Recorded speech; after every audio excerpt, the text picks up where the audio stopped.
મારું નામ ઠાકોર અનિલ કુમાર બીજલભાઈ, હું બારિયાના મોડાનું છું.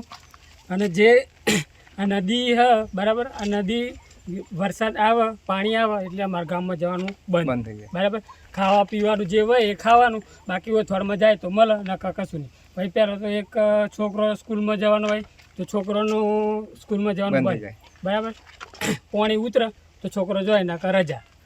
અમે વારંવાર રજૂઆત કરી છે બહુ જગ્યાએ. પહેલાં તો પપ્પુભાઈ છેતરી ગયા, મોનાકો એ છેતરી ગયા.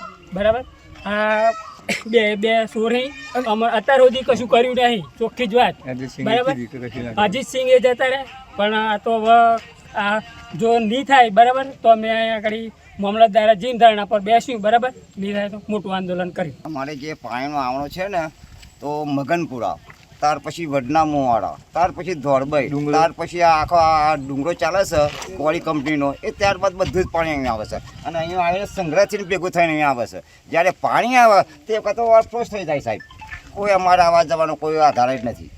એટલે નમ્ર વિનંતી કે જેમ બને એમ સાહેબ વિરાસતો અમારું કામ થાય એટલું મારી તો આજીજી હ. આ રજૂઆત તો સાહેબ કારણ કે ધારાસભ્ય હોય, ત્યાર પછી આ પંકજભાઈ ને આપણા પપ્પુભાઈ ને શંકરસિંહ ને અજીતસિંહ ને માનસિંહને સંસદ સભ્યોને, અને ત્યાર પછી કારણ કે તો એમને પણ ફોટા બતાવેલા સાહેબ. કારણ કે 2 ફાતો ટેન્કર દૂધનું પલટી મારી ગયું, એક ફરા ઈંટો મેં થઈ ગયું, કેટલાની જાને જાય છે. ત્યાર પછી છોકરોને આવવા જવું હોય તો કારણ કે છોકરો ગેરેજ બેસી રહે, ઇમરજન્સી જરૂર હોય તો ગાડી તઈ ઊભી રહે. અમારે કારણ કે તો પેટ્રોલ લઈને ડૉક્ટરો આવે, અગર ના વાટાના પાણી તો ના આવી શકે ને સાહેબ, તો અમુક ટાઈમ જ જાન પછી જ જતી રહે. રહીજીભાઈ પુનાભાઈ સાહેબ, અમારી બારિયાના મુવાડા, અમારું ઉથવાડ ગામ લાગે છે અને અમારું નાનું મુવાડું છે બારિયાના મુવાડા. અને અમારા મુવાડા માટે એક પલ આ નદી જર્મન નદી નીકળે અને અહીંયા પુલની જરૂર હોય. આ લોકો ક્યાં ના આ બધા રાજકારણીઓ કેટલાય આશ્વાસન આપે છે કે અમે પુલ બનાવશું પણ અત્યાર લગન 40-50 વર્ષથી આ કંઈ પુલનું કામ થયું નથી. તો અમારા ગામજના લોકો તથા નાના બાળકો હોય, નિશાળમાં જવાનો પ્રશ્ન, આ ગામમાં ડેરી ચાલે, દૂધનું ટેન્કર આવે, ટ્રેક્ટર આવે, રિક્ષાઓ આવે, ઘણા ફરા અમારા આગળ પલટીઓ મારી ગયા. દૂધનું ટેન્કર પલટી મારી ગયું, પાણીનું ટેન્કર પલટી મારી ગયું, ઈંટોવાળાનું ટ્રેક્ટર પલટી મારી ગયું. એક ડોસી હતો તો 1 જણા જીવકો મરી ગઈ. અમે ઈંટોથી એને નેચી ખેંચી કાઢેલી. એટલે અમારા બહુ પ્રશ્ન ન રહે.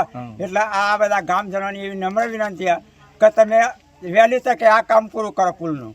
રમેશભાઈ, આજરોજ બારિયાના મુવાડા ઉથવાડ ગામે અહીંના ગ્રામજનો દ્વારા એક વિરોધ કરવામાં આવે છે કે 1947થી જ્યારનો દેશ આઝાદ થયો ત્યારનો જ્યારે પણ અહીં વરસાદ પડે ત્યારે આ રસ્તો બંધ થઈ જાય છે.